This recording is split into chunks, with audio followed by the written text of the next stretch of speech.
They told her she was digging her own grave. In a way, they were right, except it turned out to be everyone else's salvation.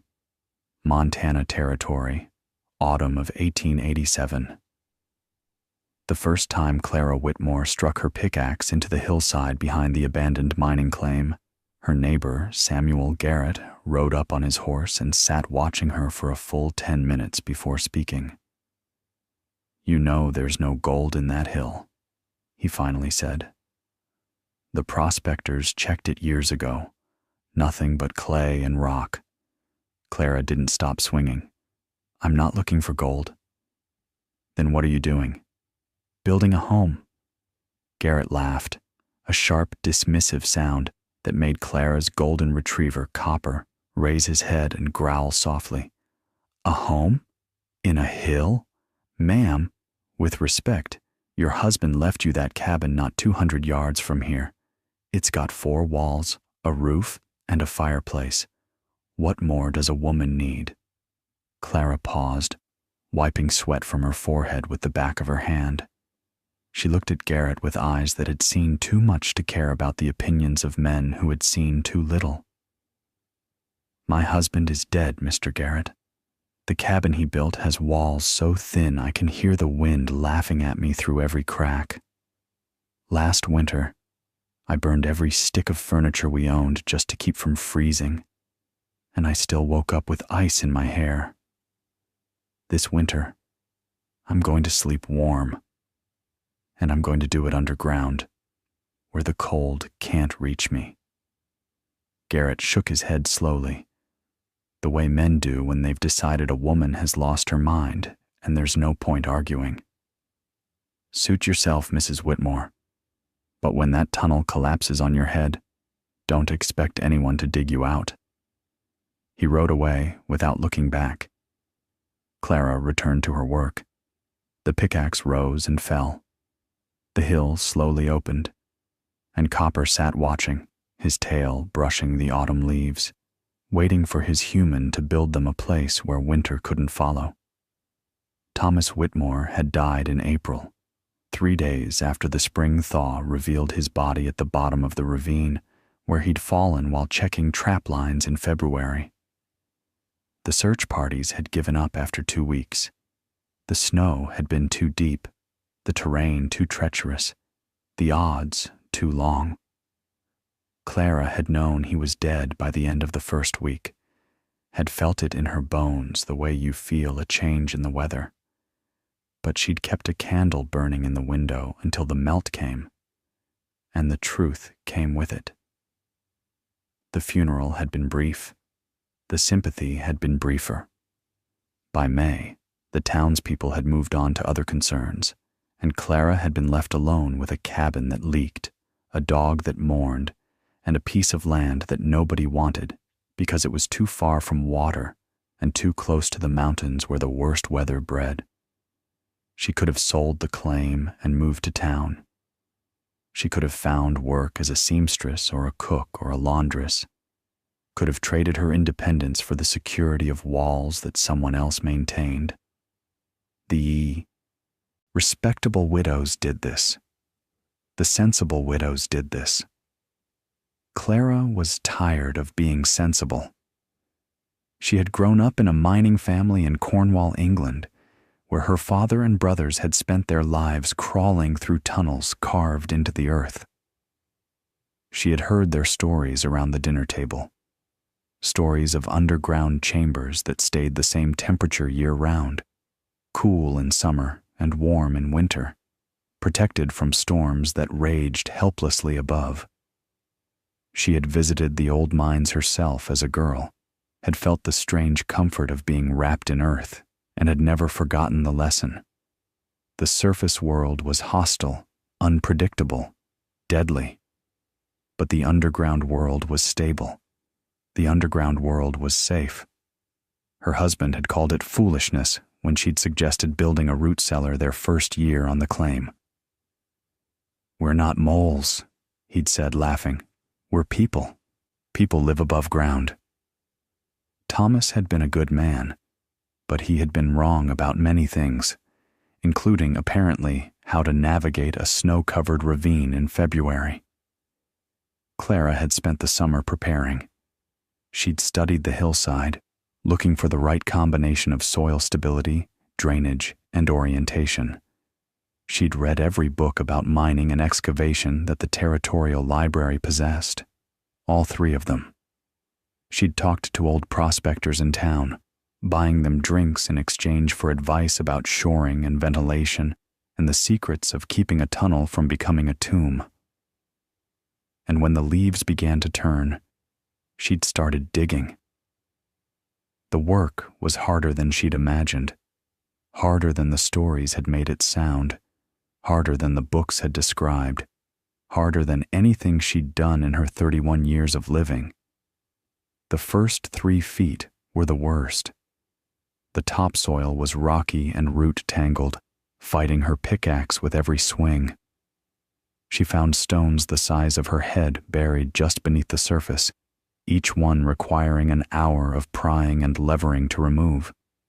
Her hands blistered, then bled, then blistered again over the wounds. Her shoulders screamed. Her back threatened to give out entirely. But she kept going. By the end of the first week, she had carved a horizontal gash into the hillside about 4 feet deep and 6 feet wide. The neighbors had started to notice. They rode by more frequently than before, finding excuses to check on her, really coming to witness the spectacle of the crazy widow digging herself into a mountain. "It'll flood," predicted Martha Olson, who lived 3 miles east and considered herself an expert on everything.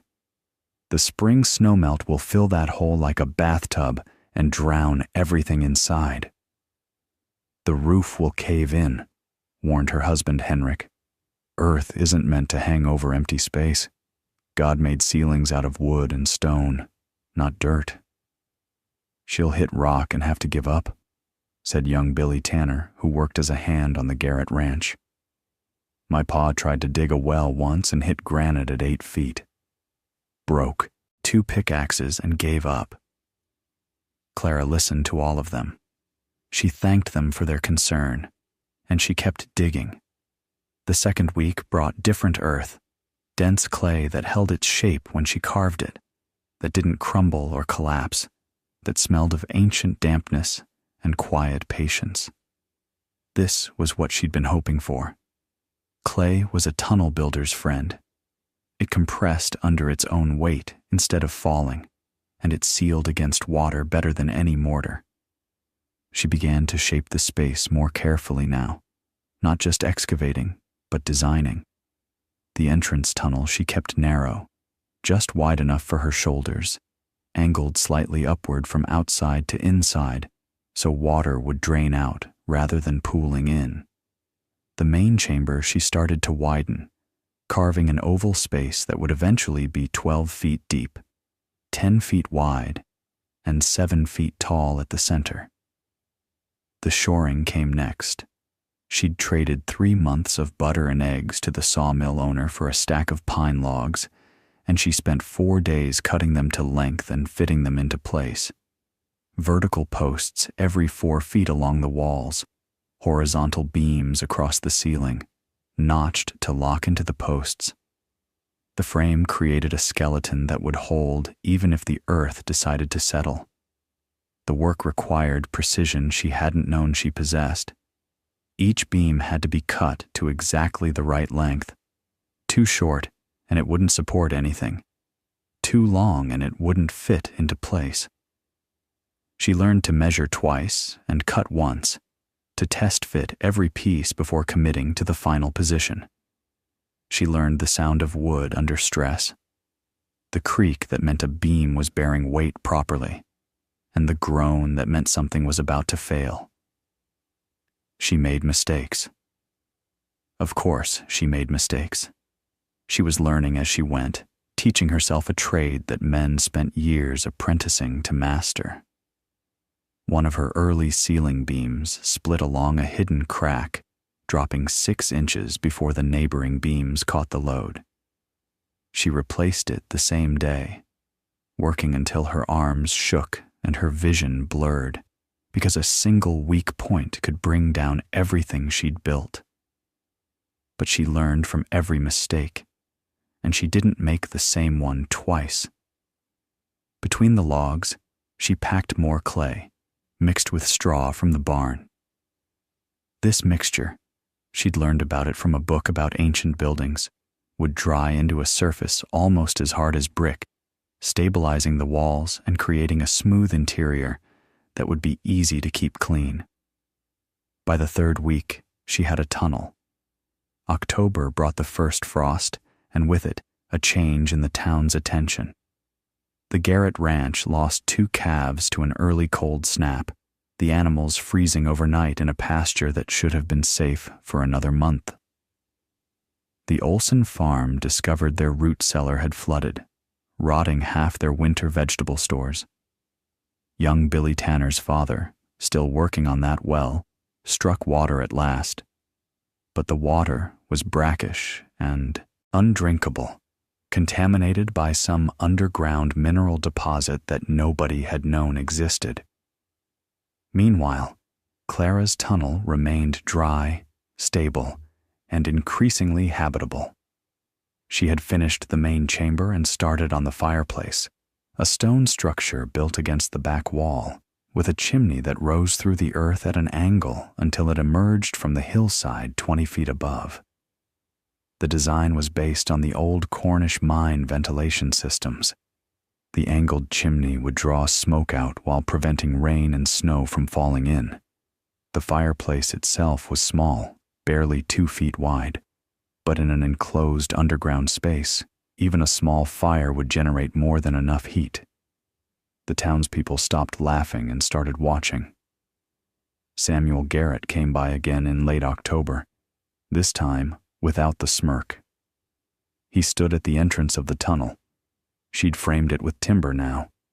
A proper doorway, with a heavy oak door she'd salvaged from an abandoned homestead, and peered into the darkness within. "Can I see inside?" Clara handed him a lantern. "Mind your head at the entrance. It opens up once you're past the first few feet." He ducked through the doorway and disappeared. For a long moment, there was silence. Then his voice echoed back, muffled by earth. Good Lord. When he emerged, his expression had changed entirely. The dismissiveness was gone, replaced by something that looked almost like respect. "It's warm in there. Must be 15, 20 degrees warmer than out here." 55 degrees, Clara said. "The Earth maintains that temperature year-round at this depth.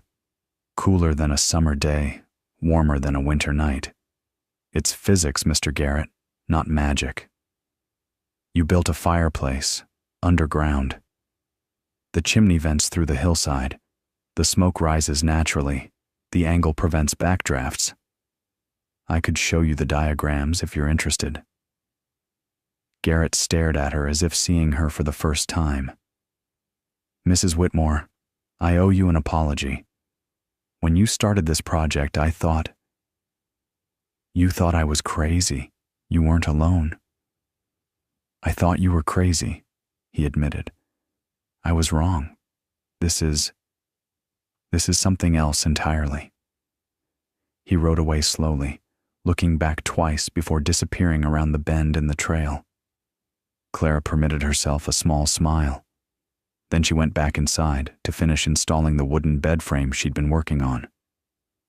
November brought snow, and the snow brought visitors. First came Martha Olson, her earlier skepticism forgotten, asking if Clara might share the plans for her ventilation system. The Olson farmhouse chimney had collapsed under the weight of wet snow, and they were trying to rebuild before the real cold set in. Then came Henrik Olson, hat in hand, asking if Clara might be willing to sell some of her stockpiled firewood. Their own supply had gotten wet when the woodshed roof leaked, and wet wood burned poorly if it burned at all. Then came others, families from town who had heard about the underground shelter and wanted to see it for themselves. Clara gave tours when she had time, explaining the principles of earth insulation and thermal mass to anyone who would listen. Most nodded politely and left confused. A few asked intelligent questions and stayed to learn.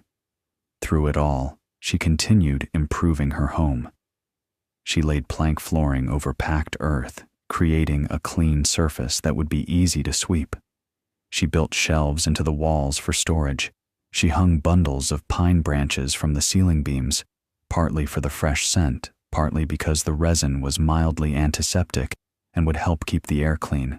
She wove rugs from scraps of fabric and placed them strategically around the chamber, adding color and warmth to the earthen space. Copper had claimed his spot immediately, a worn blanket beside the fireplace, where he could watch both the flames and the tunnel entrance. He seemed to understand, in the way that dogs sometimes understand, that this place was special, that his human had built them something important. By December, the shelter was complete. Clara moved in on the winter solstice, the longest night of the year, and slept more peacefully than she had since Thomas died. The blizzard came on January 7th, 1888. It would later be called the schoolhouse blizzard, the children's blizzard, the storm that changed everything. It would kill hundreds of people across the Northern Territories, many of them children caught between school and home when the weather turned. It would freeze cattle in pastures, and travelers on roads, and families in houses that couldn't hold back the cold. Clara experienced none of this directly.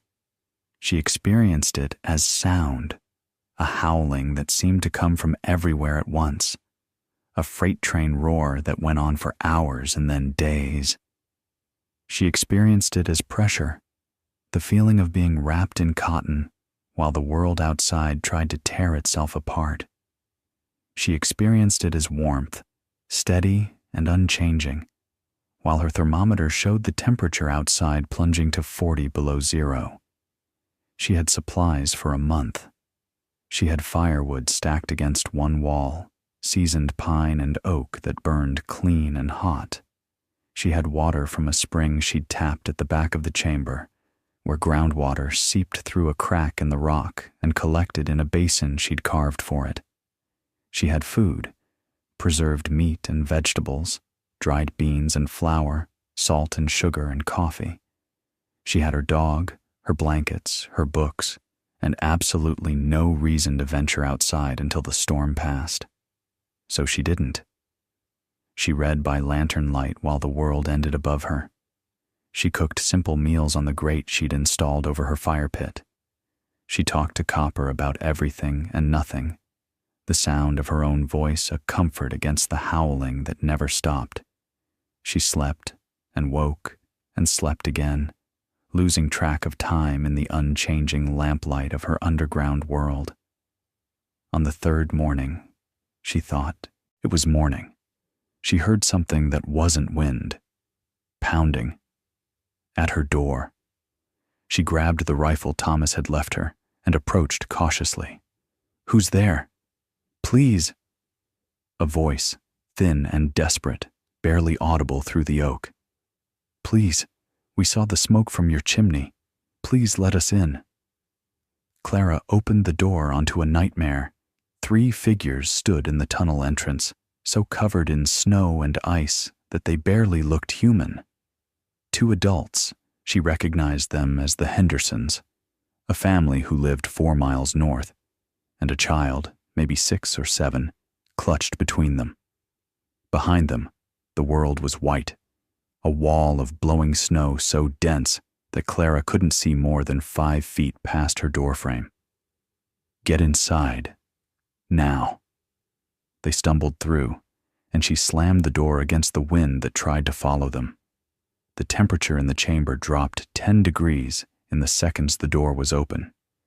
She could feel the cold trying to push its way in, a living force that wanted what she had. The Hendersons collapsed on her floor, shaking so violently they couldn't speak. The child, Their daughter Emma was silent and still, and for a terrible moment Clara thought she was dead. Then the girl's eyes opened, focusing slowly on the fire, and she made a sound that was half sob and half moan. Alive. They were all alive. Clara worked quickly. Blankets first, then hot water from the kettle she kept simmering, then warm broth spooned into mouths too cold to chew solid food. She stripped off their frozen outer clothes and replaced them with dry blankets, with quilts, with anything that would hold heat against skin that had nearly forgotten what warmth felt like. It took 6 hours before any of them could talk properly.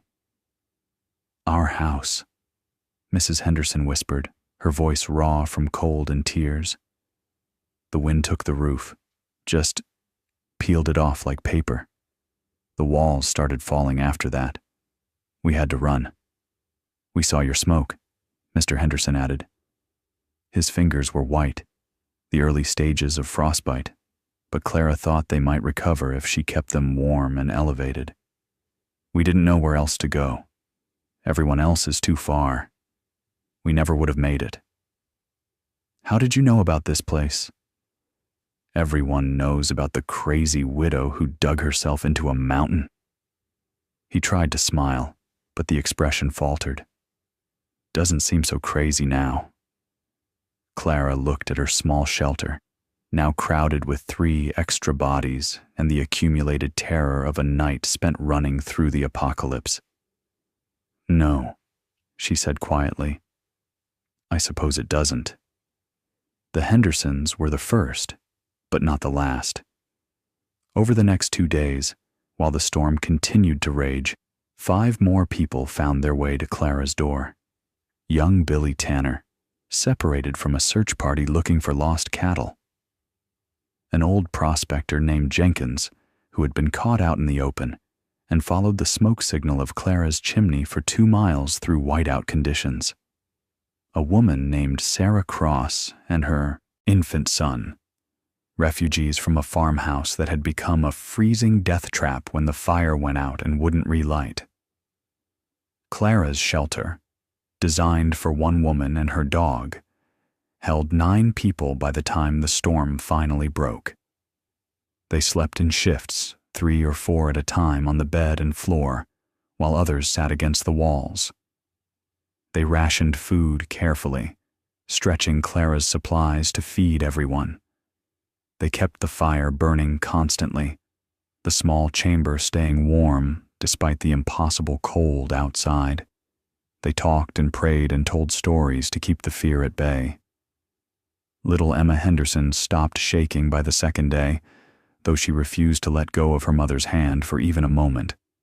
Billy Tanner, who was only 19 and had never been close to death before, wept quietly in the corner when he thought no one was looking.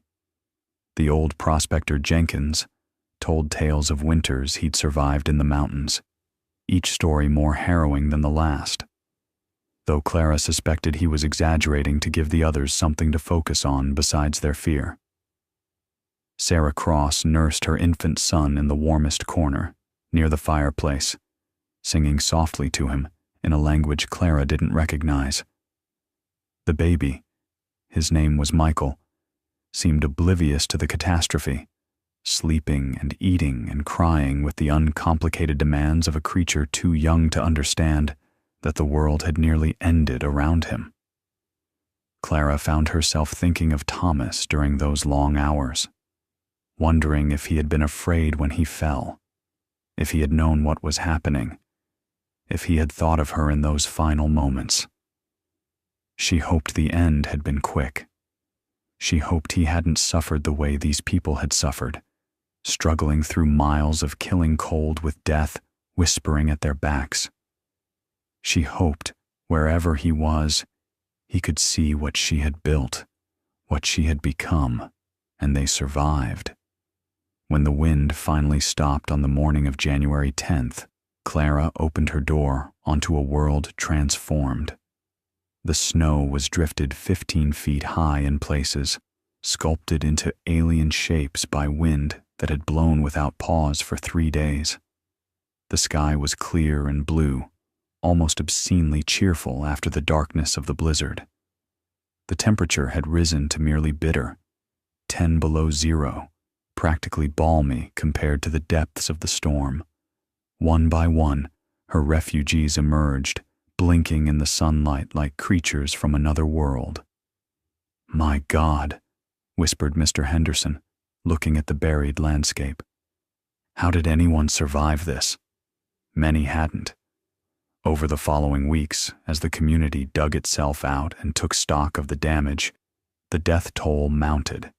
Frozen bodies found in snowdrifts, collapsed houses with families still inside, children who had tried to walk home from school and never arrived.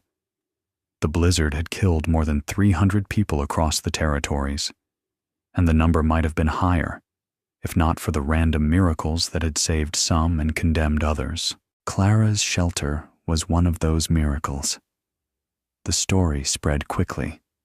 The widow Whitmore, who had dug herself into a hillside while everyone laughed, had saved 9 lives during the worst storm in living memory.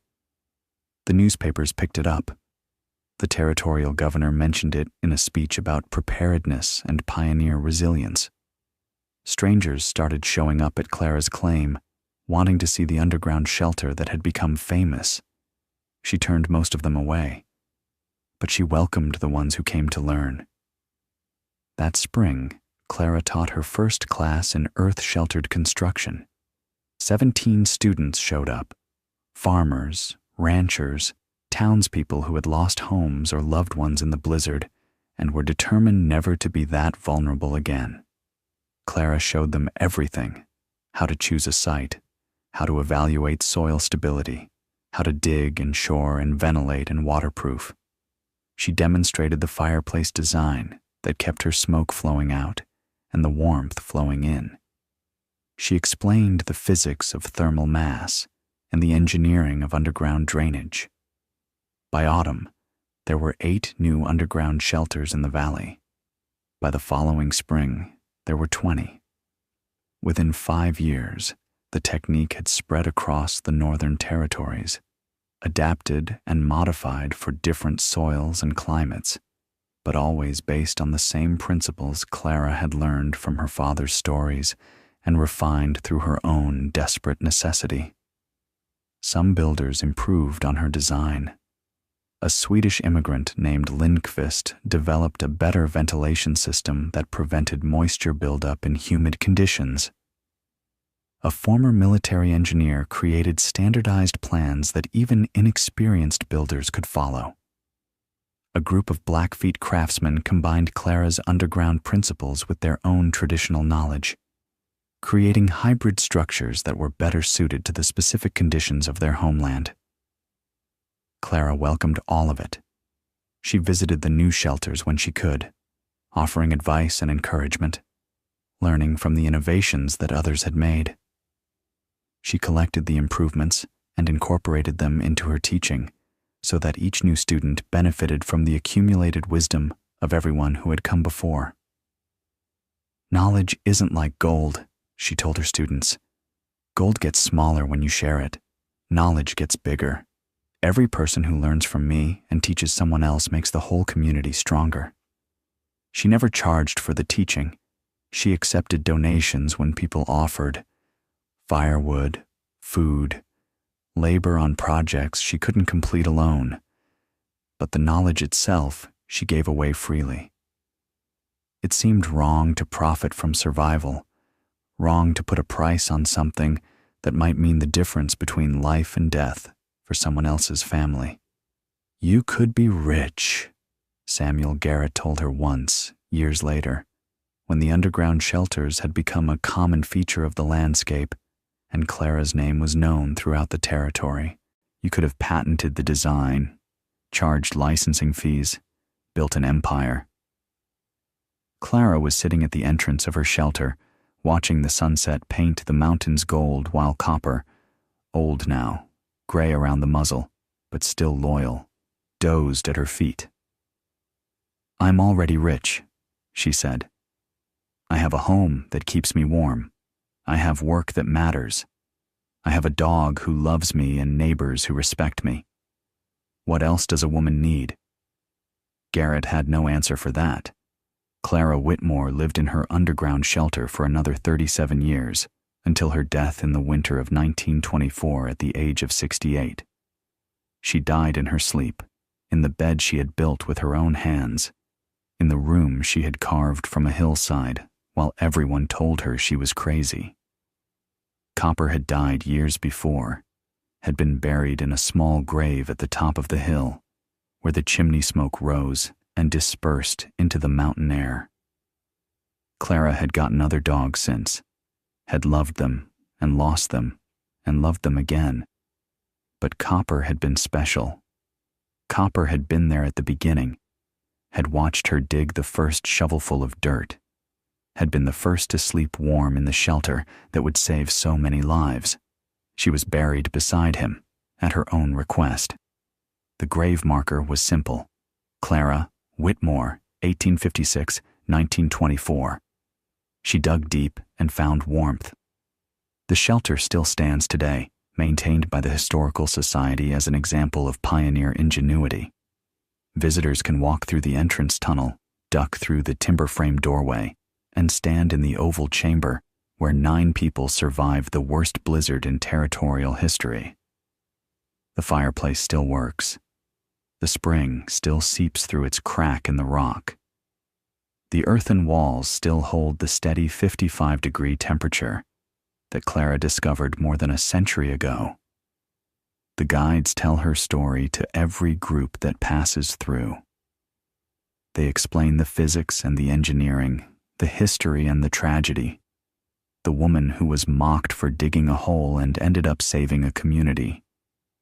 But the part of the story that resonates most, the part that visitors remember long after they've forgotten the technical details, is simpler than physics or engineering. It's about a woman who lost everything and decided to build something new. A woman who faced an impossible winter and carved out a space where impossible didn't apply. A woman who listened to her own wisdom when everyone else's wisdom had failed. They told her she was digging her own grave. They told her she was crazy, foolish, wasting her time on a fantasy that would collapse around her. She kept digging anyway. And when the storm came, the storm that killed hundreds, that buried houses and froze cattle and turned the prairie into a frozen hell, she was warm. She was safe. She was alive. And so were the 9 people who found their way to her door, drawn by the smoke from a chimney that rose from a hillside, the only sign of life in a world that had surrendered to the cold. Some lessons take a long time to learn. Some people never learn them at all. But Clara knew. Clara had always known. The surface world is hostile, unpredictable, deadly. But dig deep enough and you find something else. You find warmth. You find shelter. You find home. All you have to do is keep swinging.